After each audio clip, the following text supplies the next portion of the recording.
이 시간 저희들이 에레미야서 19장의 말씀을 읽었습니다. 여러분, 에레미야 19장은 딱 주제가 한 곳을 나타내고 있는 도벳이라는 땅에 대해서 하나님께서 말씀하고 있는 내용입니다. 흰놈의 아들 골짜기라고 말하기도 합니다.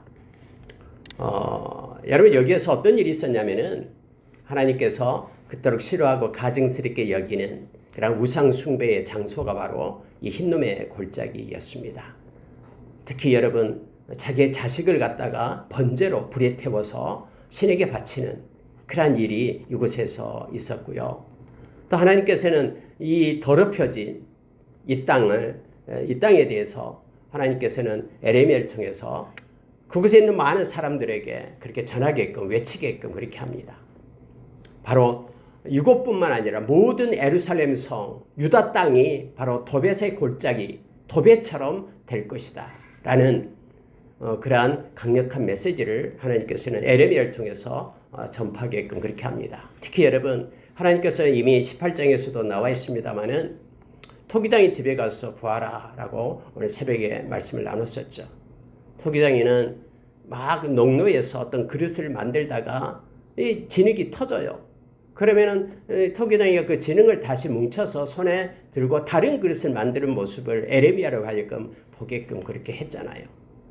토기장과는 전혀 상관없이 하나님은 그 토기장이 행하는 일들 가운데 하나님께서 타이밍을 맞춰서 에레미야를 보내고 그곳에서 깨닫게 하는 거예요. 하나님의 주권성을 알게 하는 것입니다. 하나님이 토기장이고 우리가 진흙됨을 알게 하고, 하나님께서는 그렇게 일상에 돌아가고 있는 그런 사람들의 모습을 보면서도 그걸 통해서 하나님께서는 일하시고 역사하고 계심을 깨닫게 하죠. 동일하게 하나님은 오늘 에레미야에게 이제는 토기장의 온기를 살아라고 얘기합니다. 갑자기 온기를 사라 그러면은 에레미야는 하나님께 왜 삽니까? 라고 묻지 않습니다. 하나님의 말씀이 임하면은 우리가 하나님의 뜻과 길을 잘 모르잖아요.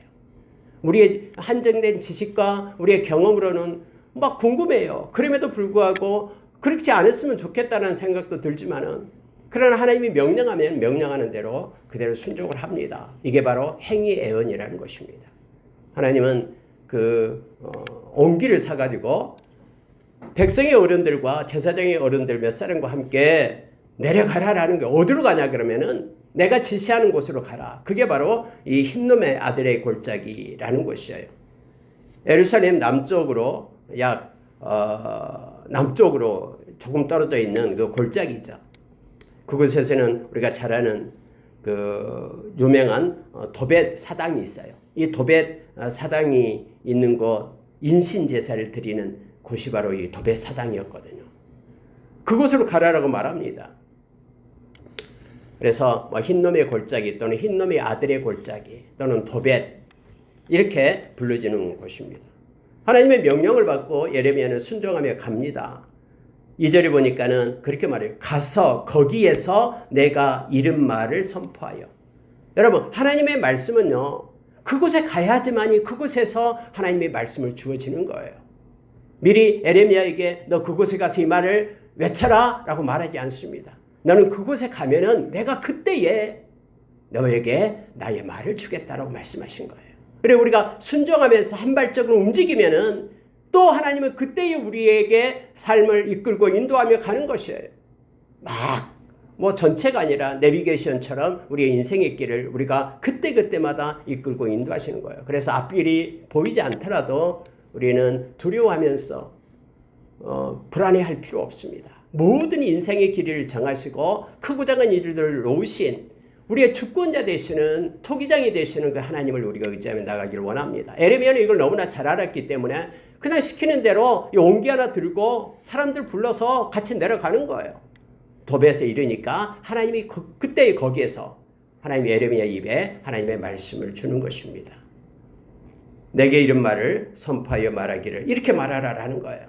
유다 왕들과 예루살렘 주민아, 여호와의 말씀을 들으라. 만군의 여호와 이스라엘의 하나님이 이같이 말씀하시되, 보라, 내가 이곳에 재앙을 내릴 것이라. 그것을 듣는 모든 자의 귀가 떨리니 이는 그들이 나를 버리고 이곳을 불결하게 하며 이곳에서 자기와 자기 조상들과 유다 왕들이 알지 못하던 다른 신들에게 분향하고 무지한 자의 피로 이곳에 채웠으며 라면서 그곳에서요 에레미야가 큰 소리로 지금도 인신제사를 드리고 있는 사람들을 향해서 그렇게 외치고 있는 거예요. 하나님께서는 에레미야를 통해서 그들이 나를 버렸다. 나를 버렸기 때문에 내가 싫어하고 가증스럽게 여기는 일만 골라가지고 이곳에 와서 지금 불결하게 했다라는 거예요. 하나님 앞에 가증스러운 일을 지금 행하고 있다라고 말하고 있는 것이죠. 이곳에서 알지 못하던 다른 신들에게 분향했다.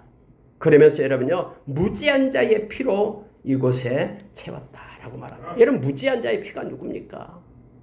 바로 자기 자식들이에요. 아무것도 모르는 자식들 그를 잡아가지고 피를 흘려서 제물로 바치는 거예요. 그러면 다른 자식들이 잘 되고 가문이 뭐 일어나고 잘 된다라고 한 명이 희생해서 여러 사람이 잘 되면은 좋게 생각한다 하면서 막 그런 논리가 그들을 딱 붙잡으니까요. 아니 자기 자식 죽이는 것을 아무런 양심의 꺼리낌 없이 그렇게 행한다니까요.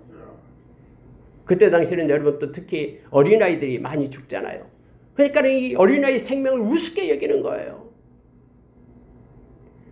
잡아가지고 신에게 바치고 그것 때문에 보상 효과로 내가 신에게 바쳤기 때문에 신은 나를 보호해 줄 거라는 보상 효과로 우리 다른 자식들은 잘 살게 할 거라고 건강하게 할 거라고 그런 논리가 한번 사회적 그런 개념으로요 관습으로 딱 붙잡히면요 당연하게 그렇게 행하면서 그것이 오히려 선한 풍속인 양 뭔가 신에게 제물을 바치는 어떤 종교식을 행하면서 그렇게 그 거룩한 자인 양 그렇게 착각한다니까요. 이렇게 바치면은 뭐 반사이익을 얻을 걸로 생각하는 거예요. 근데 이게 무서운 논리입니다. 세상의 논리요. 지금도 여전히 이와 같은 것들이 판치죠. 막 구슬하고 뭔가를 하고 행할 때는요. 신에게 빌면은 거기에 대한 대가로 나이가 평안하고 뭔가가 뭐 회복되고 뭔가 될 걸 알고 생각해요. 근데 하나님은 너무너무 싫어하시죠. 그래서 이곳에 가서 그들이 죄를 행하고 있는 그곳에 너는 에레미야야 그곳에 가서 옹기를 하나 들고 가서 이렇게 말씀을 외친 다음에 하나님께서 또 그렇게 말씀을 합니다. 이제는 자 6절이 보십시오. 그러므로 보라 다시는 이곳을 도벳이나 흰놈의 아들의 골짜기라 부르지 아니하고 오직 죽음의 골짜기라 부르는 날이 이를 것이라. 하나님께서 심판하셔서 이곳에 모든 하나님의 심판으로 인해 진노로 인하여 시신을 가득 채우겠다라는 거예요. 그래서 죽음의 골짜기로 부르게 될 것이다라고 말합니다. 하나님은 내가 이곳에서 유다와 예루살렘의 계획을 무너뜨려 그들로 그 대적압과 생명을 찾는 자의 손에 칼에 엎드려지게 하고 그 시체를 공중에 세워 땅의 짐승의 밥이 되게 하며 이 성읍으로 놀람과 조롱거리가 되게 하겠다. 하나님은 거기서 에레미야에게 그렇게 당당하게 외쳐라라고 말합니다. 여러분 많은 사람들이 지금 막 미신을 섬기면서 지금 막 종교의식을 행하고 있는 그 도벳 골짜기에 가서 지금 그렇게 외치고 있는 거예요. 하나님이 그렇게 명령하면은 선지자는 반드시 그대로 선포해야 되죠. 설사 그곳에서 돌이 맞아 죽는 한이 있어도 하나님의 말씀 의지하고 선포해야 되잖아요. 그대로 외치고 선포합니다. 특히 여러분 여기서 보십시오. 하나님은 유다와 예루살렘의 계획을 무너뜨리겠다고 말합니다. 아무리 그 아히도벨이 막 엄청난 지혜를 가지고 계획을 짠다 할지라도요. 하나님이 개입하시면 그 계획대로 절대로 되지 않습니다. 다윗을 그렇게 잡으려고 놀라운 계획을 짰잖아요. 근데 하나님은 사독의 말을 듣게끔 압살롬으로 하여금 마음을 움직이는 거예요. 그래서 아히도벨보다는 사독의 말을 듣고 사독의 말대로 그렇게 다윗을 잡으러 가잖아요. 실패하잖아요. 압살롬이 머리가 나무에 걸려서 결국 죽게 되잖아요. 그때 아히도벨은 가서 자기의 계획대로 되지 않은 걸 가지고 가서 자살해버리죠. 여러분 아무리 지혜가 뛰어나고요. 또 뭔가 계획이 완벽하다 하더라도요. 하나님께서 모든 것의 주권자 되시기 때문에 풀어버리면은 그것은 하나님이 심지 않은 것은 서지 않습니다. 하나님이 열려놓은 것은 닫을 수가 없어요. 하나님이 그의 계획을 무너뜨리겠다라고 하나님은 말씀하고 계십니다. 그러면서 하나님의 말씀대로 하나님의 심판이 있게 될 것이다라고 하나님은 말씀합니다. 자, 여러분 마지막으로요. 이렇게 9절에서 말하고 있어요. 그들이 그들의 원수와 그들의 생명을 찾는 다리가 둘러싸여 공경에 빠질 때에, 이스라엘 백성이 공경에 빠질 때에 내가 그들의 아들의 살, 딸의 살을 먹게 하고 또 각기 친구의 살을 먹게 하리라 하셨다고. 여러분 하나님이 무슨 말씀을 하시잖아요. 너희들이 적들에 의해서 애워싸게 될 때, 마치 여러분 사마리아 성이 아수르에서 애워싸게 될 때 그곳에 여러분 먹을 것이 없어가지고는 자기 자식을 삶아먹는 그런 사건들이 성경에 기록되어 있잖아요. 열왕기하 6장에 나오고 있잖아요. 그것처럼 이제는 너희들이 딸의 살, 아들의 살을 먹게 될 것이다. 사랑하는 친구를 잡아가지고 죽여서 그 인육을 먹게 되는 데까지 가게 될 거다라고 말합니다. 실제적으로 역사를 보면은 여러분 예루살렘 성이 바벨론에 의해서 이렇게 애워싸움을 당하게 되잖아요. 약 3년 가까이 그렇게 되죠. 그래서 여러분 시드기야 왕이 먹을 것이 없어서 중간에 도망을 칩니다. 딱 붙잡혀서 아들은 죽고 또 시드기야 왕은 두 눈을 뽑혀서 그렇게 잡혀서 가게 되죠. 왕궁은 불타고 예루살렘 성도 불타고 성전도 불타고 이런 일이 있게 되잖아요. 하나님이 그렇게 하시겠다고 말합니다. 그런데 여러분 에레미야로 하여금 하나님께서 진짜 백성들을 이스라엘 백성 사랑하지 않는다면 왜 이 말을 전하게 하겠습니까? 이 전할 때는 기회가 있다라는 거예요. 빨리 돌이켜서 하나님께로 돌아오라라고 말하죠. 근데 여러분 그들은 끝내 돌아오지 않기 때문에 하나님의 말씀대로 역사가 진행됐음을 우리는 너무나 잘 압니다. 하나님께서는 11절 하반절에 그렇게 말하죠. 자, 이 성읍을 무너뜨리리니 도벳에 매장할 자리가 없을 만큼 매장하리라. 12절 하반절에도 이 성읍으로 도벳 같게 할 것이라. 13절 하반절에도 도벳 땅처럼 되리라 하면서 이 도벳 흰놈 아들의 골짜기를 가지고 하나님께서는 그들이 나를 이렇게 무시하고 가증스럽게 이기는 이곳에 나의 심판이 있는데 예루살렘 모든 성들도 이처럼 도벳 골짜기처럼 되게 심판을 받게 될 것이다 라고 말하고 있습니다. 여러분 10절에 한번 봐요. 너는 함께 가는 자의 목전에서 그 옹기를 깨트리라 라고 말합니다.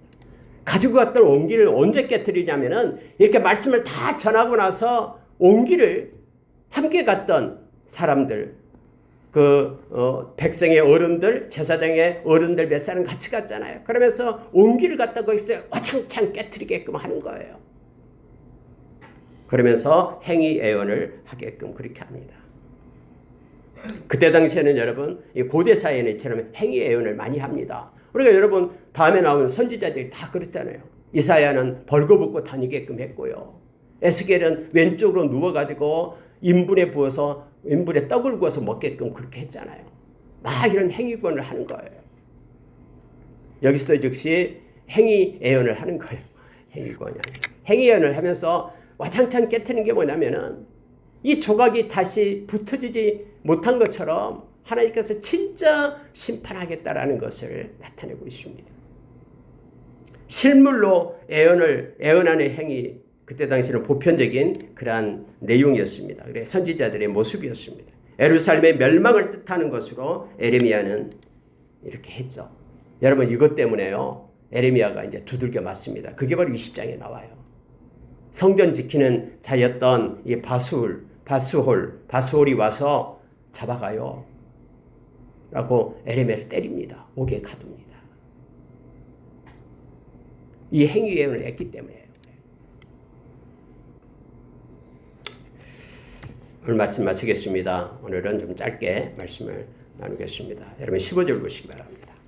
만군의 여호와 이스라엘의 하나님께서 이와 같이 말씀하시되 보라 내가 이 성읍에 대하여 선언한 모든 재앙을 이 성읍과 이 모든 촌략에 내리리니 이는 그들의 목을 곧게 하여 내 말을 듣지 아니함이라 하시니라.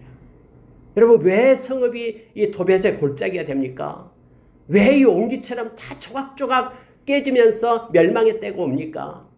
성경은 명확하게 나의 말을 듣지 않았기 때문이다라고 말합니다.